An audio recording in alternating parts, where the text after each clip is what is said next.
नमस्कार दोस्तों, कैसे हैं आप सब लोग। उम्मीद करता हूँ अच्छे होंगे, अपनी स्टडी ठीक से कर रहे होंगे। दोस्तों, आज दिनांक 7 जुलाई 2026 को प्राइम एजुकेशन आपके इस यूट्यूब चैनल पे मैं आप सबका स्वागत करता हूँ। चलिए दोस्तों, आज के इंपॉर्टेंट न्यूज को अपन डिस्कस कर लेते हैं। क्या क्या डिस्कस करने वाले हैं आज देखिए। जस्टिस वी नागरत्ना के बारे में बात करेंगे, इनको एक नया अपॉइंटमेंट मिला है। एसडीजी जो सूचकांक है उसके बारे में बात करेंगे।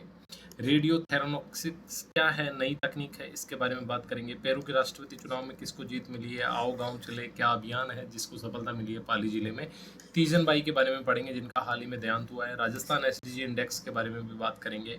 एक आर्टिकल हमने इंक्लूड किया है कि जो हाउसवाइफ्स होती है उनके एफर्ट्स को और उनके काम को जीडीपी में क्यों नहीं कैलकुलेट किया जाता, और ग्राम सभाओं में क्या समस्या है उसके बारे में भी अपन बात करेंगे। सबसे पहले बात करेंगे जस्टिस बीवी नागरत्ना। ये देखिए सुप्रीम कोर्ट में जो है जस्टिस है, ठीक है, और इनको नियुक्त कहाँ किया गया है। सुप्रीम कोर्ट की जो कानूनी सेवा समिति है उसकी अध्यक्ष इनको बनाया गया है।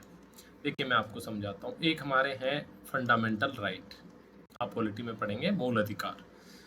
इसके बाद जो इम्पोर्टेंट है वो है डीपीएसपी, इनको बोला जाता है नीति निर्देशक तत्व। बेसिकली जब डिस्कशन हो रहा था संविधान के बारे में, जब बनाया जा रहा था, तो वहाँ ये निकल के आया कि सारी चीज़ें हमारा जो राज्य है वो प्रोवाइड नहीं कर सकता हमारे नागरिकों को। यानी अभी अभी हमारा देश आज़ाद हुआ है और उसकी क्षमता ऐसी नहीं है। तो फिर फाइनली उन्होंने डिसाइड किया कि भाई जो चीज़ें आप आज प्रोवाइड कर सकते हो ना, वो तो मौलिक अधिकारों में दे दो, और जो चीज़ें राज्य के लिए ऐसे डायरेक्शंस बना दो कि जब भी राज्य सक्षम होगा, जब भी राज्य को लगेगा कि हाँ इस चीज़ को मैं लागू कर सकता हूँ, ये सारी चीज़ें आप किस में डाल दो, डीपीएसपी में डाल दो, ठीक है।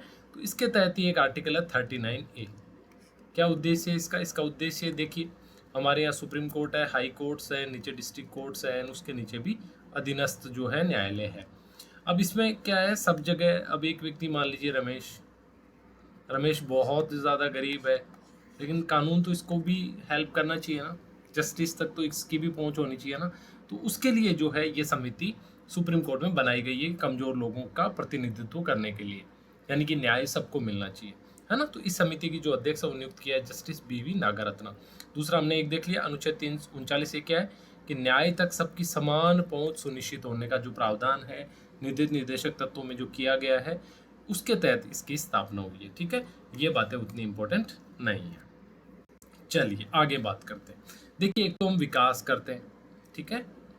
विकास क्या करते हैं, डेवलपमेंट, है ना, यानी कि हमारी की जीडीपी ग्रोथ रेट होगी ना।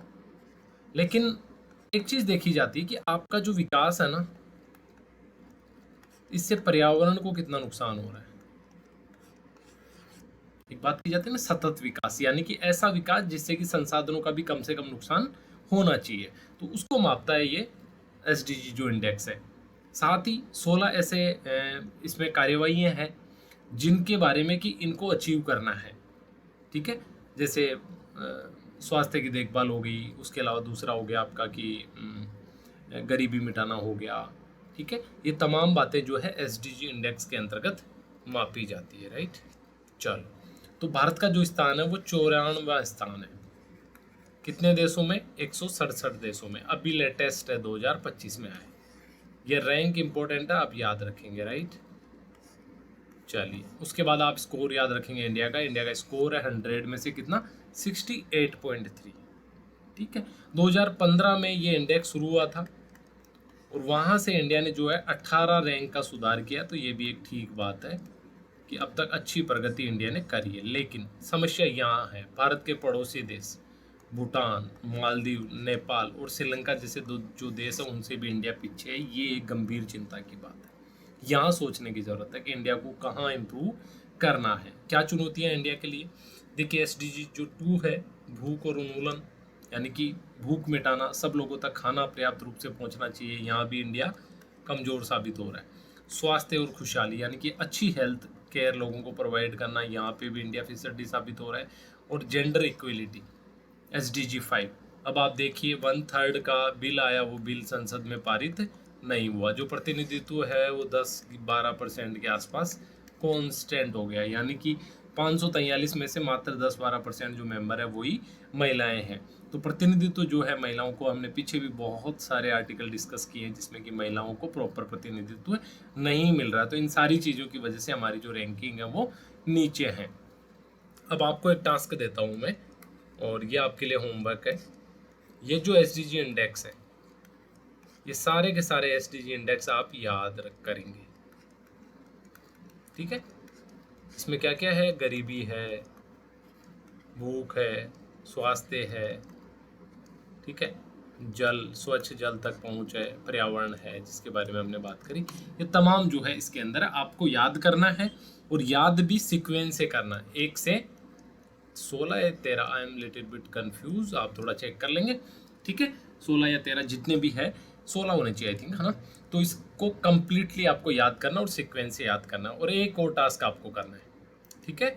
जिसको भी याद हो जाए, ठीक है, वो प्लीज़ मुझे ऐसे जो थम्सअप वाला आता है ना, थम्सअप वाला, वो आप डाल देंगे, या अपनी तरफ से जो भी है लिख देंगे, थम्सअप वाला कमेंट आप कर देना।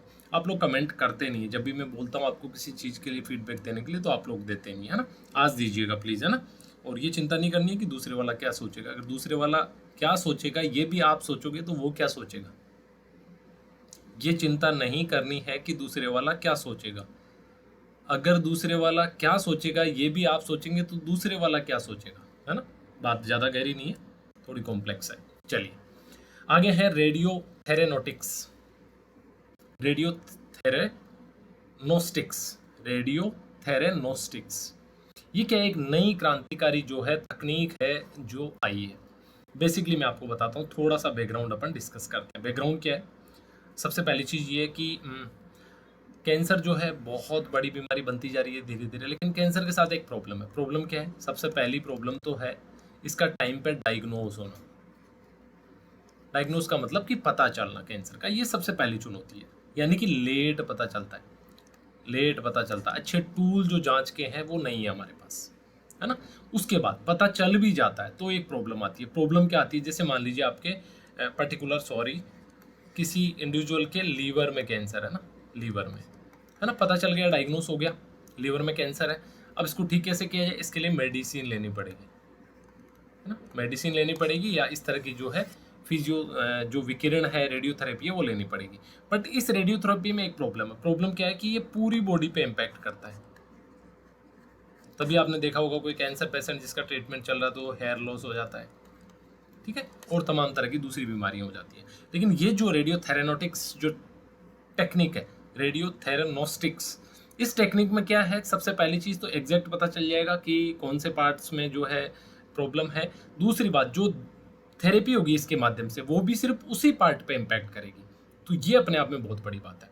रेडियो थेरेनोस्टिक्स कैंसर उपचार की एक अत्याधुनिक तकनीक है जिसमें रेडियोधर्मी दवा से कैंसर का निदान पता चल जाएगा, सबसे पहले तो डायग्नोस हो जाएगा, और उसके बाद उसी दवा से उपचार हो जाएगा। ये बड़ी बात है, कैंसर वाली जगह की सटीक पहचान होगी, और दवा सीधी उन्हीं कैंसर कोशिकाओं को लक्षित करती है, टारगेट करती है, दूसरों को डिस्टर्ब नहीं करती। तो ये बात भी आपने समझ ली होगी। आगे देखिए, पेरू में जो है राष्ट्रपति का चुनाव हुआ है, और वहाँ पे केइको फुजीमोरी जो है, केइको फुजीमोरी, उनके फादर भी जो है राष्ट्रपति थे, और उन्होंने जीत हासिल करी। अब क्या है, इन्होंने एक बात न्यूज़पेपर में बोली जा रही है कि ये दक्षिणपंथी है, ठीक है। अब आपको मैं समझाता हूँ। जैसे आप ये मानिए एक ग्राफ है ना, अब इसमें दो सिचुएशन ले लीजिए ऐसे, ये क्या, न्यूट्रल, न्यूट्रल, ये हो गया वामपंथी, ये हो गया दक्षिणपंथी। क्या फर्क है इनकी विचारधारा में, देखिए वामपंथी क्या है, बात करते हैं गरीब की, शोषित की, पीड़ित की, ये अपनी सोच में उदारवादी होते हैं, ठीक है। न्यूट्रल वाले दोनों का जब आप दोनों डिस्कस कर लेंगे तो बीच में दक्षिणपंथी क्या होते हैं, राष्ट्रवाद की बात करते हैं,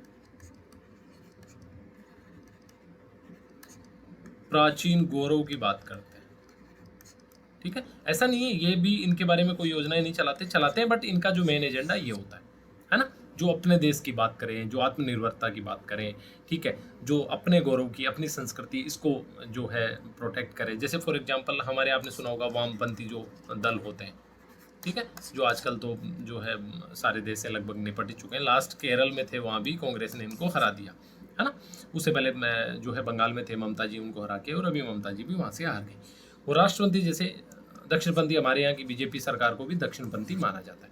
तो राइटर यहाँ पे एक चीज जो है बेसिकली निकल के आ रही है कि दुनिया में जो है दक्षिणपंथी जो सरकारें उनका ज़्यादा प्रादुर्भाव हो रहा है, वो सरकारें ज़्यादा बन रही है ना। तो आपको हल्का सा एक इसका आइडिया एग्जाम के हिसाब से एज सच को इम्पोर्टेंट है। अब पाली में जो जिला कलेक्टर है डॉक्टर रविंद्र गोस्वामी, उन्होंने एक शानदार काम कर दिखाया। ये पिक्चर रिलेवेंट नहीं है, ठीक है। क्या काम किया इन्होंने? इन्होंने बेसिकली क्या है, देखिए पाली जो है और पूरा का पूरा हमारा जो मारवाड़ है, यहाँ के जो लोग हैं बाहर इंडिया में अलग अलग राज्यों में जाके वहाँ पे काम करते हैं और दे आर वेरी सक्सेसफुल, ठीक है, बहुत कामयाब है अपने अपने बिजनेस में। तो उन लोगों से जो पाली कलेक्टर उन्होंने कनेक्ट किया, उनको बोला कि भाई आपका जो फलाना गाँव है चौधरी साहब, आप यहाँ आइए या जो भी वट, और आप यहाँ पे 1 करोड़ 2 करोड़ या 50,000 50 लाख जो भी वट जितना पैसा आप दे सकते हैं वो दीजिए, स्कूल को आप अच्छा बनाइए। ऐसे करके 300 करोड़ रुपए जुटाने का जो उन्होंने लक्ष्य बनाया और 25 से 30 करोड़ रुपए इन्होंने जुटा भी लिए। स्कूल्स की जो कंडीशन है बहुत अच्छी कर दी इन्होंने, है ना। तो ये जो मॉडल है पूरे राजस्थान के लिए मिसाल बन गया। तो आप इसका मेंस के किसी आंसर में एक रेफरेंस भी दे सकते हैं जब इस तरह का रिलेवेंट कोई कॉन्टेक्स्ट आए, और साथ में आपको एग्जाम में भी हो सकता है कि आओ गाँव चले। आओ गाँव चलेगा मतलब जो लोग बाहर गए उनको गाँव के प्रति भावनात्मक रूप से जोड़ना है। इसमें क्या है, सरकारी डेस्क वगैरह स्कूल्स में जो भवन वगैरह उनकी मरम्मत करवाना और कुछ सामुदायिक कार्य भी इसमें करवाए जा सकते हैं, राइट। अब देखिए इस क्वेश्चन में आप लगा लीजिए 10 आउट ऑफ 10 एग्जाम में पूछे जाने का। तीजन बाई बहुत ही ज्यादा सक्सेसफुल कलाकार थे। पंडवानी एक लोक कला है, उसके कलाकार थे। क्या होता है पंडवानी में, देखिए छत्तीसगढ़ी बोली में बेसिकली छत्तीसगढ़ से जुड़ी हुई है। महाभारत की कथाएं संगीत और अभिनय के माध्यम से सुनाई जाती है, यानी कि महाभारत की जो कथाएं हैं वो कल्चरल म्यूजिकल टाइप से सुनाई जाती है और इसमें पारंगत थी हमारी तीजन बाई जी, ठीक है। हाल ही में इनका निधन हो गया, ठीक है। इनको देखिए पद्मश्री मिला हुआ है, पद्म भूषण और पद्म विभूषण। अचीवमेंट्स देखिए आप, भारत रत्न के बाद में जो तीनों सर्वोच्च पुरस्कार है नागरिक सिविल्स के, वो तीनों इनको मिले, ठीक है। संगीत नाटक अकादमी पुरस्कार भी और विदेशों से भी इनको पुरस्कार मिला क्योंकि अलग अलग देशों में इन्होंने पंडवानी का प्रदर्शन किया है, ठीक है। अब एक क्या क्रांतिकारी चेंज किया, देखिए पहले क्या करते थे, केवल पुरुष इस शैली में गाते थे। सबसे पहला मिथक तो ये तोड़ा कि महिला के रूप में ये आए खुद, ठीक है। उसके बाद पहले बैठकर वेदमती जो शैली बोली जाती है, यानी जो वो कलाकार है वो स्टेज पे बैठ के जहाँ भी बैठ के और परफॉर्म करते थे। इन्होंने खड़े होके, जैसे आजकल के आपने सिंगर्स वगैरह को देखा होगा, उस तरह से लाइव परफॉर्मेंस खड़े होके गाते नाचते हुए इन्होंने परफॉर्मेंस करना, कथा सुनाना शुरू किया और ऐसा करने वाली ये पहली महिला बनी, है ना। तो ये भी आप याद रखेंगे, एग्जाम में पूछा जाएगा, ठीक है। उसके बाद एसडीजी इंडेक्स राजस्थान का भी, इंडिया की हमने बात करी थी एसडीजी इंडेक्स की, हमारी रैंकिंग भी हमने देखी थी और आपको रैंकिंग याद भी करनी है और आपको सारे एसडीजी जो है उनके बारे में पता भी करना है, ठीक है। अब यहाँ पे कि भाई राजस्थान कैसा क्या कर रहा है, राजस्थान की हालत तो और खराब है, ठीक है। राजस्थान का जो स्कोर है 60.08, जबकि वहाँ पे 68 पॉइंट समथिंग था। झुंझुनू ने लगातार दूसरे साल टॉप किया है, यानी कि राजस्थान का सबसे अच्छा जिला जो परफॉर्म कर रहा है एसडीजी के मामले में तो वो झुंझुनू है। जैसलमेर सबसे निचले पायदान पे, 2 इन्फॉर्मेशन तो आपको यह याद रखनी है। जयपुर 10वें स्थान से सीधा 12 स्थान नीचे जाके 22वें पे पहुंच गया है, ठीक है। और केवल 3 जिले ऐसे हैं राजस्थान में, एक झुंझुनू और 2 और जिनको लग रहा है कि जिन्होंने अच्छा काम कर रहे हैं, बाकी कोई अच्छा काम नहीं कर रहा है। अब गरीबी देख लीजिए, जो आदिवासी जिले हैं दक्षिण के, वहाँ पे गरीबी बहुत ज़्यादा है। डूंगरपुर में, बांसवाड़ा में, उदयपुर में। डूंगरपुर में 40% के लगभग, 37% बांसवाड़ा में, 33.8% उदयपुर में, यानी कि आदिवासी जिलों में गरीबी बहुत ज़्यादा है। उदयपुर में हर तीसरा जो परिवार है गरीबी रेखा के नीचे, जबकि जयपुर में गरीबी कम है लेकिन एसडीजी में खराब परफॉर्म किया है कि वहाँ स्वास्थ्य अच्छा नहीं है, क्लाइमेट अच्छा नहीं है। इन मोर्चों पे जयपुर ने अच्छा काम नहीं किया तो उनकी जो रैंकिंग है वो 12 गिर के नीचे आ गई है। यानी एक चीज़ बोली जाती है, देखिए जब भी डेवलपमेंट की बात होती है, विकास की बात होती है, तो ये बोला जाता है कि one approach not fit for all. क्या मतलब है इसका, कि एक ही डंडे से आप सबको नहीं हाँक सकते। हर राज्य की अपनी अपनी पृष्ठभूमि है, कंडीशंस है और अपना अपना एक स्तर है विकास का, तो उसके हिसाब से काम करना चाहिए। ये बात राज्यों पर भी लागू होती है। जैसे मान लीजिए एसडीजी के बारे में अगर अच्छा काम करना है राज्य सरकार को, तो उदयपुर के लिए एकदम अलग अप्रोच होनी चाहिए और जयपुर के लिए अलग अप्रोच होनी चाहिए, है ना।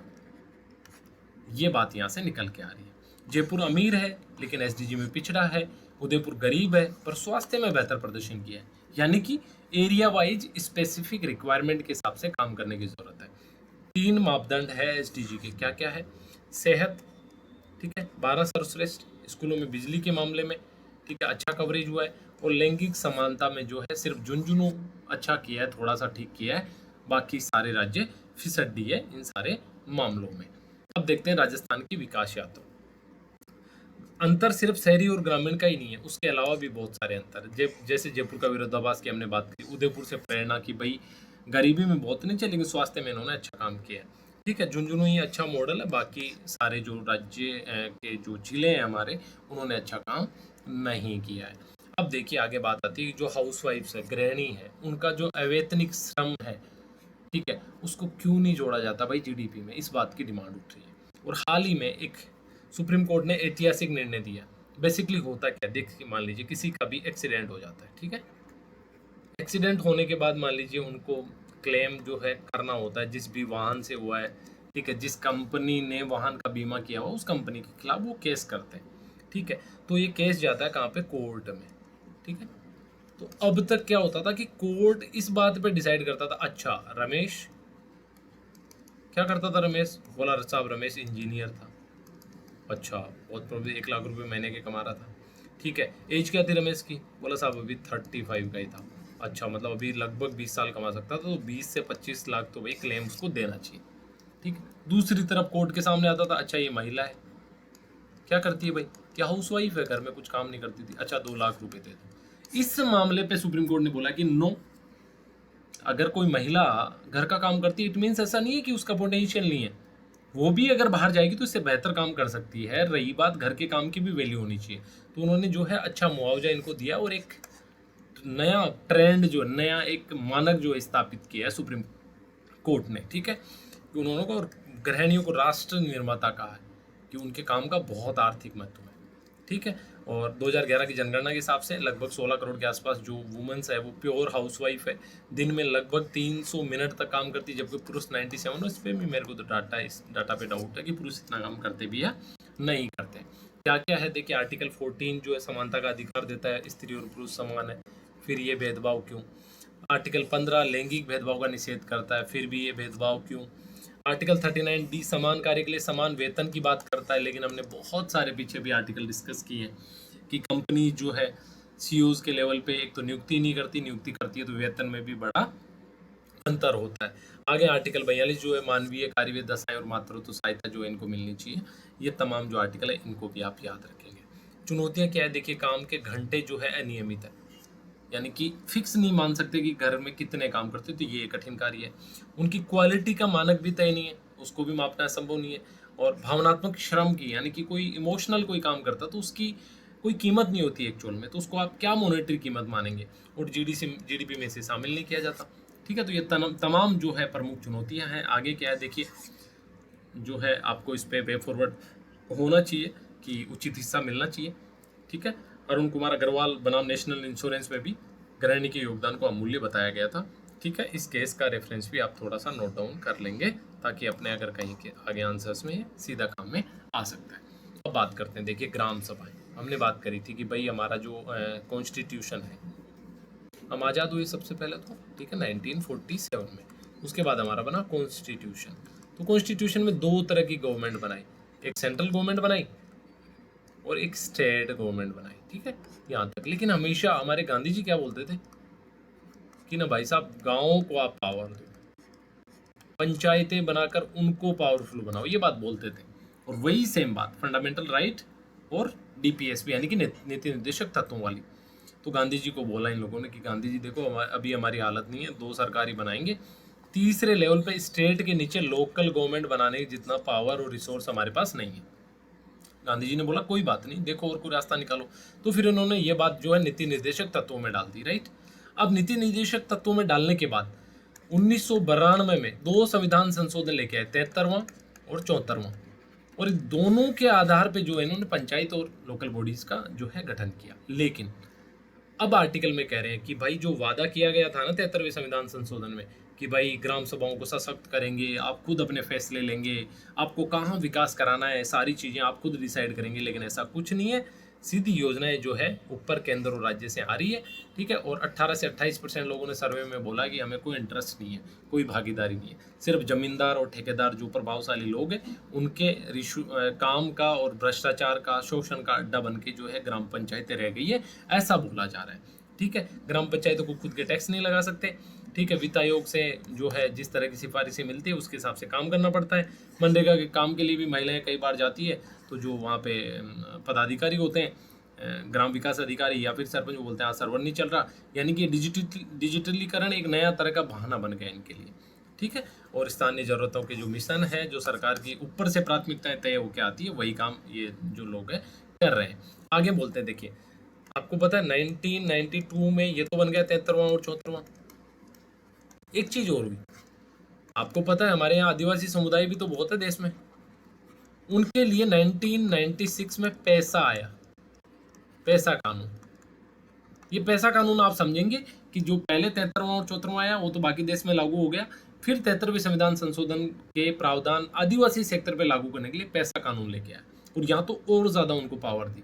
लेकिन सरकार को अभी बहुत सारी जमीन चाहिए होती है प्रोजेक्ट के लिए आदिवासी एरिया से, तो वहाँ पे पंचायत को इकट्ठा करते हैं, पंचायत में कोई पहुँचता नहीं है, परमिशन ले ली जाती है और अप्रूवल किसी भी प्रोजेक्ट को दे देते हैं। तो यहाँ भी जो राइटर है चिंता जाहिर कर रहे हैं कि ऐसा नहीं होना चाहिए, ग्राम सभाओं के पास ना करने का अधिकार होना चाहिए, इसको कैसे अच्छा बनाया जा सकता है इस पर काम करना चाहिए। तमाम आज हमारी डिस्कशन थी। जस्टिस BV नागारत्ना के बारे में हमने डिस्कस किया, SDG इंडेक्स के बारे में बात करी, रेडियो थेरानोस्टिक्स जो टेक्निक है उसके बारे में, पेरू की नई राष्ट्रपति के बारे में, ठीक है, वुमन का जो हाउसवाइफ का जो शर्म है उसके बारे में, राजस्थान SDG के बारे में, आओ गांव चले अभियान के बारे में, और तीजन बाई के बारे में, और ग्राम सभा पे साजिम के बारे में। तो ये थी हमारे आज की डिस्कशन। उम्मीद करता हूँ आपके लिए डिस्कशन फ़ायदेमंद रही, और फ़ायदेमंद से ज़्यादा इंपॉर्टेंट है कि आपको अच्छे से समझ आई हो। ठीक है, तो आप जो आज आपको होमवर्क दिया उस पर आप काम करेंगे, राइट। चलिए फिर, थैंक यू, ध्यान रखिए अपना, जय हिंद।